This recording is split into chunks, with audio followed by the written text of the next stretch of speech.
getting the facts right. News 5 on Fox starts right now.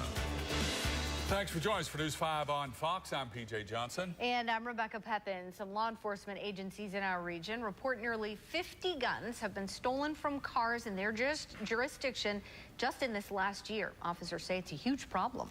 News 5's Jessica Griffith looks into the numbers tonight and talked to someone who had a gun stolen just this week. Jess? Yeah, PJ, Rebecca, Johnson City Police Department officials say in 2017, they had 47 guns reported stolen from cars. Kingsport police say they have had 40 reported stolen in the last year. I talked to one woman who says the gun that was stolen from her family is more than just a weapon.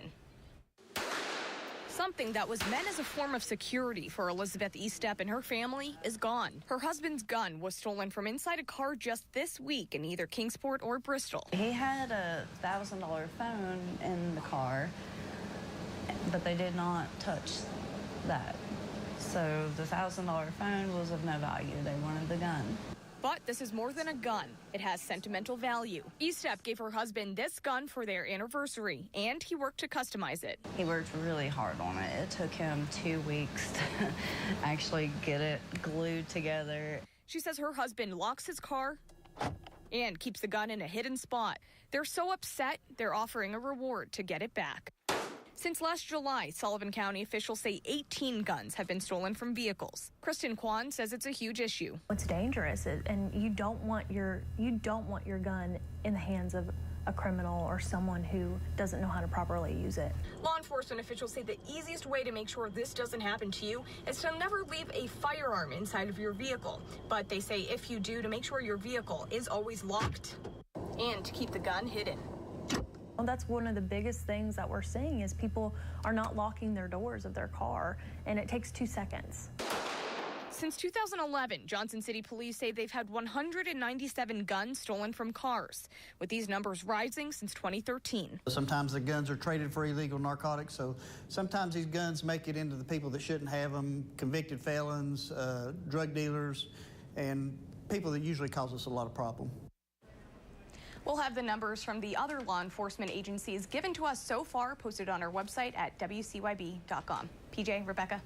Jess, thank you very much.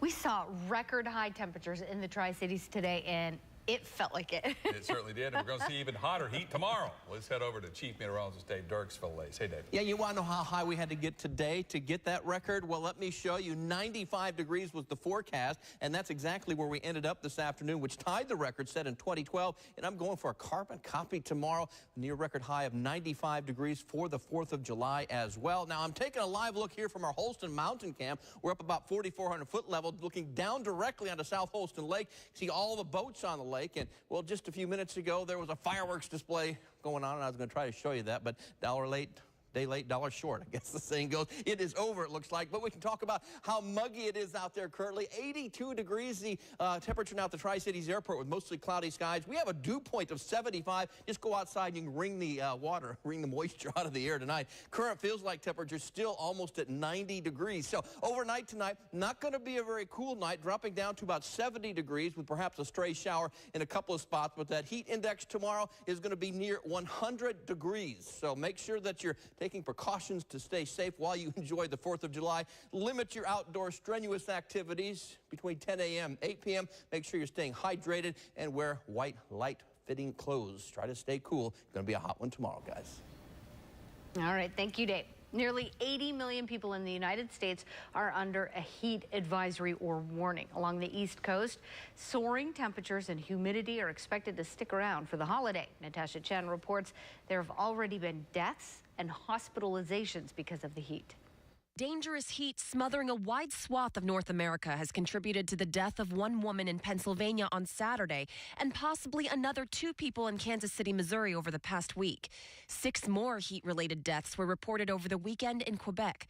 New Yorkers waited a long time this year for sunshine and warmth. We asked to get summer, we done got Africa. But long stints in 100-plus degree weather can cause problems. I think some of the mistakes people make are they lie down, which can actually make your symptoms worse. So what you would need to do is go inside, and people need to go inside and cool off frequently. In New Jersey, residents at Inglemoor Rehabilitation and Care Center were evacuated on Monday after the building's AC unit failed. All along the East Coast, people working outdoors have to find frequent refuge indoors. Oh, it's going to be warm. I mean, we get used to it. You hydrate the day before and you hydrate all day when you're working. The building is about 122, 123 right now, fluctuating a little bit. The building's going to be a little bit cooler because it's a different color than the black roof here, but it all radiates heat when you're working. In Washington, Natasha Chen, News 5 on Fox. A local group took the stage tonight in Damascus in their town park as a huge crowd turned out to help celebrate Independence Day.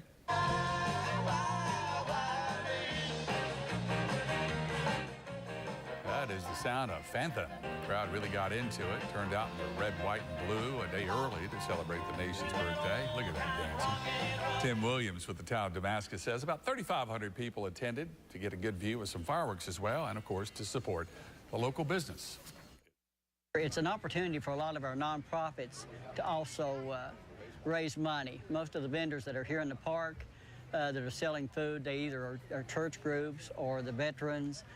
So it's a big deal for them, and they do really well. The town of Unicoi is laying the groundwork for its annual Freedom Fest for the 4th of July, featuring a fireworks show, of course. More than 3,000 people are expected to come to Unicoi at the elementary school for the event. The night will be capped off by a 30-minute fireworks display if the weather holds up. It's just a good get-together, just not only to see the fireworks and to celebrate the 4th of July, but it's like a homecoming for a lot of folks that come on into town that moved away or live out of town or come in and get together, and it's a great event. Freedom Fest begins tomorrow at 5 p.m. at Unicoi Elementary. We have more information at WCYB.com. For many people, it's the sound of celebration, but for thousands of war veterans, fireworks going off can be terrifying, bringing back horrible memories from their time serving our country. Our Nashville reporter, Nikki Junowitz, learned how fireworks can pose a real medical risk. It's a morning John Fergus remembers well. Vietnam, 1968. Our base camp was hit with incoming rockets. And it was a lucky strike, I'm sure. They hit the ammo dump of this large base. A moment so terrifying, John can describe it in vivid detail even 50 years later. And when you survive things like that, whether it be in a motor convoy or walking down a trail and are ambushed, and you survive, you carry that memory with you all of your life. Those are the horrific memories the boom and pop of a fireworks display can bring back for so many of the brave men and women who have served our country. We call it a trigger, where it can flash them into some of the traumas they've experienced. Dr. John Jackson, Associate Chief of Staff, Mental Health at Nashville's VA Hospital, says he sees it in his patients all the time. An emotional and even physical reaction from the colorful explosions. Just those boom ones, those can, that hits that adrenaline response. These guys that say, Doc, it's like I get a pit in my stomach, and I feel awful afterwards. He says while some don't know how they'll react until it's too late, the jumping, dodging survival mode veterans can enter into can even be what tells them they have post-traumatic stress disorder. It's a really hard time for people that have been in combat with explosives, gunshots, and what have you, so I expect a lot of our veterans to really struggle this time of year. Mental health experts tell us the best thing you can do if someone close to you gets upset by fireworks is to be there for them, encourage them to get help, and be understanding. Take it very seriously because this is a common problem for veterans. And be mindful of our neighbors. During this 4th of July holiday, be aware of your dog's behavior when fireworks are going off. Fireworks can trigger fear and anxiety, similar to a panic attack. About 40% of dogs have some sort of noise anxiety. Bristol, Tennessee Battalion Chief Alan Howard advises pet owners to be aware of their animals' surroundings. We get several reports of missing, especially dogs, after the 4th of July. Keep an eye on your pets, and if you are shooting the fireworks off, make sure that your pets are inside and taken care of. Experts say one of the ways to comfort your dogs is by using a thunder shirt. It makes the dog feel like they're being hugged. In severe cases for dogs that have anxiety, contact your veterinarian. There are oral medications that have been prescribed that can help your dog. And if you're heading to camp or hike tomorrow night or this weekend, a reminder that fireworks are prohibited in national forests. That includes Cherokee, Pisgah, and George Washington and Jefferson National Forests. Regulations are enforced. The violation is a misdemeanor. You could get a fine up to $5,000, 6 months in jail, or perhaps both. This 4th of July will be the first time Tennesseans can buy wine and liquor. Previously, liquor stores and grocery stores were not allowed to sell on the 4th of July, New Year's Day, Thanksgiving Day, Christmas, and Labor Day. The new law changed the prohibition and also lifted a ban on Sunday sales. But you can expect to see slightly higher prices. Retail stores must immediately start marking up the price of spirits by 10%, and the minimum markup for wine is at 20%. If you're looking for a fireworks display or two for tomorrow night, we have a full list of events on our website. The events are not just for tomorrow. Some will continue through the weekend. So check out that list of times and locations. And of course, if you have an event you'd like us to know about, please email us at news@wcyb.com. 2 local deputies are being called heroes after saving a woman's life. We're going to hear from those men, and we're going to listen to the 911 calls. That's all coming up. News 5 on Fox.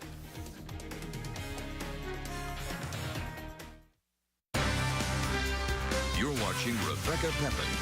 Is brought to you by Johnson City Honda. Time once again to salute our local veterans. Tonight, we're going to recognize Ronnie Montgomery of Saltville, Virginia. Ronnie served in the Army during the Vietnam War. Ronnie Montgomery, we salute you. 2 Washington County, Tennessee deputies are being hailed as heroes after saving a woman from a burning home. News 5's Mike Lucas shows us how a simple down power line put the 2 in the right place at the right time. N88 of a tree down, as well as power lines in the middle of the road at 123 Pecanwood Drive. Washington County, Tennessee Sheriff's Deputy Brad Stedman was off duty and in bed when this call came across the scanner. He just happens to live down the road, so he went to check it out until the watch commander that night, Lieutenant Lee Cross, could get there. Me and Lieutenant Cross just sitting there talking. Next thing I know, we both look at each other, and Lieutenant Cross notices the house we were standing in front of was on fire. Just noticed this house on fire here. Living room's engulfed. There's cars in the driveway. The duo quickly jumping into action, checking each entrance to see if anyone was home. And you could hear, help, help. 67-year-old Margaret Hill had collapsed by the front door, but it was locked from the inside. I couldn't open it. I tried and tried, and I pulled, and I finally got the door open, and myself and Lieutenant Cross, we just went ahead and, like I said, did what we're supposed to. We got her to safety. We got one victim. She's 10-8. Severe words. Deputies say they're lucky to have arrived on the scene when they did, because if they were even a single minute later, the victim may not have survived. If we wouldn't already been there, it would have probably been too late. Running into a burning house isn't something sheriff's deputies usually train for, but it's something they both say they do again if necessary. I couldn't live with myself knowing that I didn't do something that somebody needed my help, and I just stood by and didn't help. In Washington County, Tennessee, Mike Lucas, News 5 on Fox. Officials still aren't sure what started that fire. Hill was taken to the hospital with severe burns. There is no word on her condition at this time. More details have been released about that attack on a Carter County man that was all recorded on a cell phone video. Casey Miller, charged with attempted first-degree murder and aggravated kidnapping. Investigators say an informant led them to a video that was on Miller's cell phone that showed her beating the man with a baseball bat. Officials say the video also shows Matthew Dye, Ross Kelly, and Michael Silcox helping her. Court records obtained by News 5 show the victim was stabbed 3 times in the neck by one of the men. The dispute apparently started over a bad drug deal. Now, we checked with the Carter County Sheriff's Department. A spokesperson there says they've identified the victim, and he did survive the attack, but his name has not been released.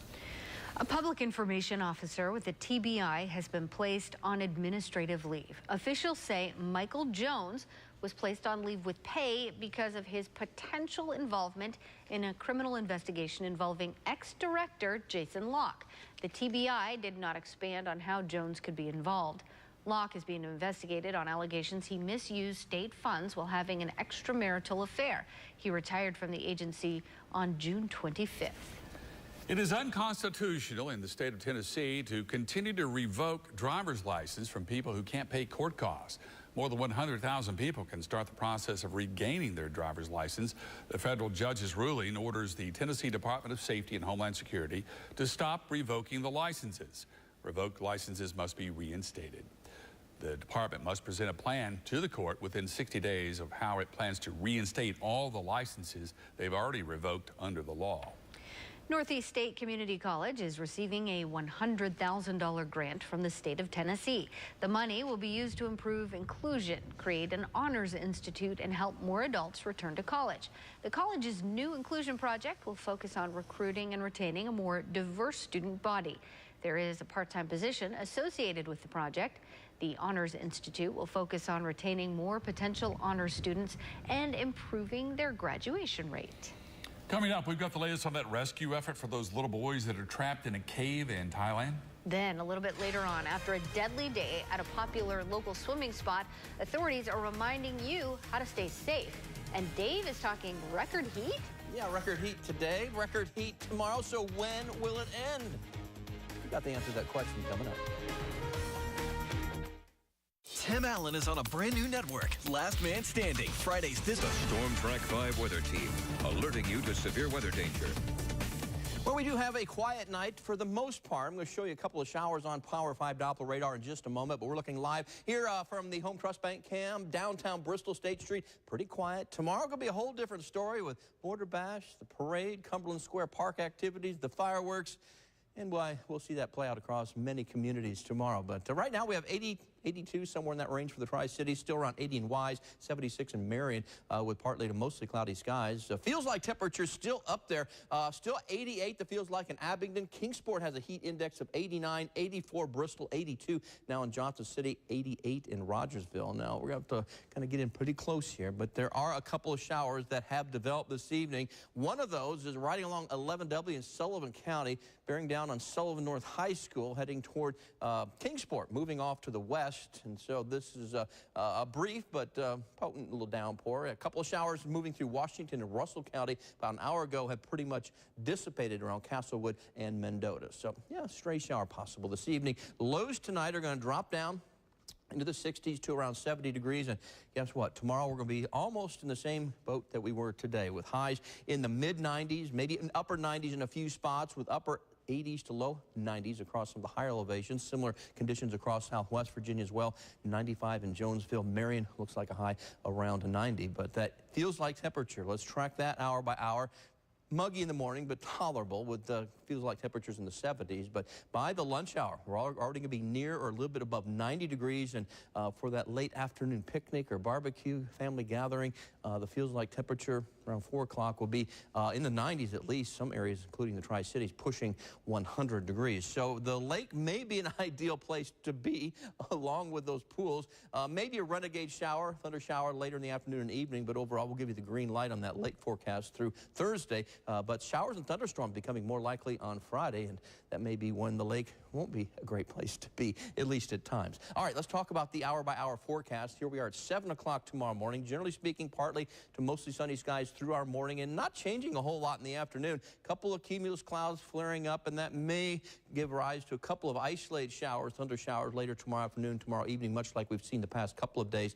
And then on Thursday, a little better chance of some clouds with an upslope flow, mountains of North Carolina, but even in the Tri-Cities toward late in the day, especially at night, there could be a few showers and thunder showers, about a 30% chance late Thursday night. But as far as those fireworks displays tomorrow evening, we're looking at a temperature of 92 at 6 p.m. with perhaps a stray storm, partly cloudy 8 p.m. and 10 p.m. and highs, temperatures, I should say, only dropping down to about 80 at 10 p.m. But our next weather maker is going to bring in some heat relief, by golly. Take a look at the highs tomorrow on the 4th of July. Really just about any direction that you're going to travel, we're going to be near or above 90 degrees. Could be in the mid to upper 90s in the Tri-Cities. On Thursday, one more day, it appears in the low 90s. That will make day 7 in a row if we do that, Tri-Cities. And then on Friday, look at the temperatures coming down into the low 80s, and that's going to be the cold front that's going to come through on Friday. Notice by 7 p.m. that front's right on top of us. Scattered showers and thunderstorms likely. Those thunder showers may continue part of the day on Saturday before heading south and giving us some less humid air and some cooler temperatures for the second half of the weekend. But it's going to be hot.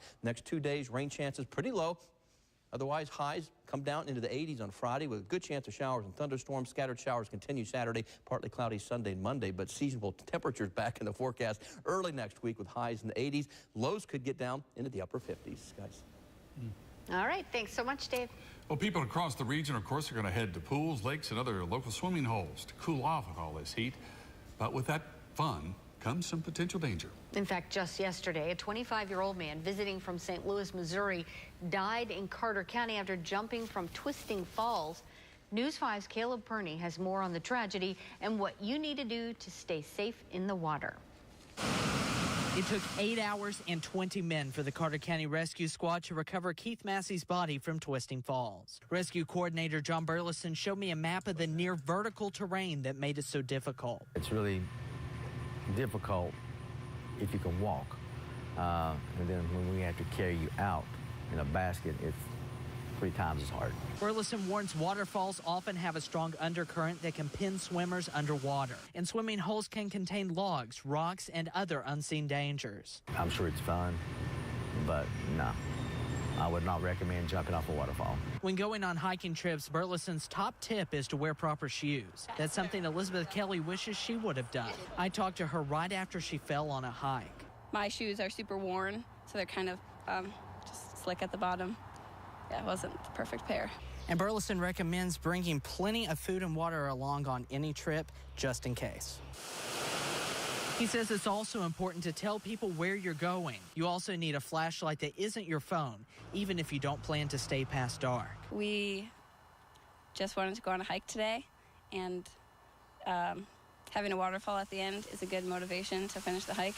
The safety tips are something Kelly says she'll keep in mind as she tries to stay safe in nature. In Carter County, Caleb Perney, News 5 on Fox. The Carter County Rescue Squad frequently responds to emergencies at popular waterfalls and swimming holes this time of year. 2 years ago, they received as many as 8 calls in one summer. Still ahead, we're going to find out why a little boy is dropping off free fishing poles at area parks. And we'll have the latest on those rescue efforts in Thailand, where 12 little boys and their soccer coach are trapped in a cave.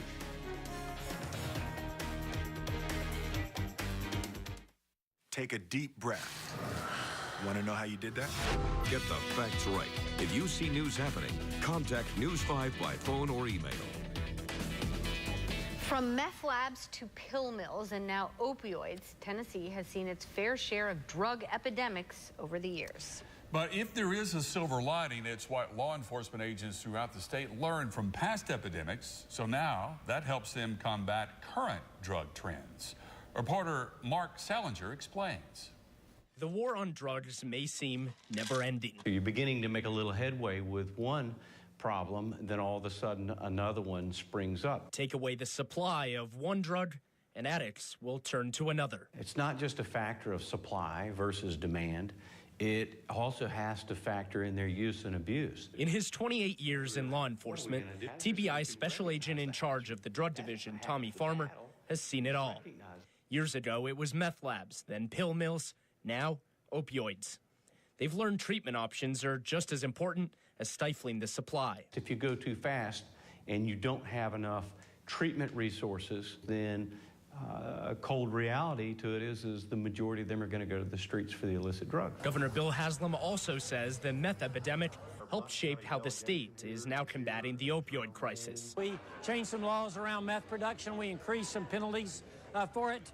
Put more money into law enforcement around that, and we've made a difference. Haslam says there were 7.6 million prescriptions for opiates last year in Tennessee, a state with only 6.6 million people. Everybody that I know knows somebody who's been affected by this. Just last week, Haslam signed into law the Tennessee Together Plan, limiting the amount of opioids that can be prescribed, among other things. The legislation aims to give people access to treatment while reducing the amount of drugs in the community. Unfortunately, sometimes you just chase people from one bad drug to another. And what we're trying to do is make certain we don't do that here. Rescuers in Thailand are debating several strategies for how to free those 12 boys and their soccer coach from an underground cave. The team was missing for 9 days, but they were found alive and in good condition yesterday against all odds. Thai Navy SEALs are providing medical treatment, and the team does now have food and water that can sustain them for months.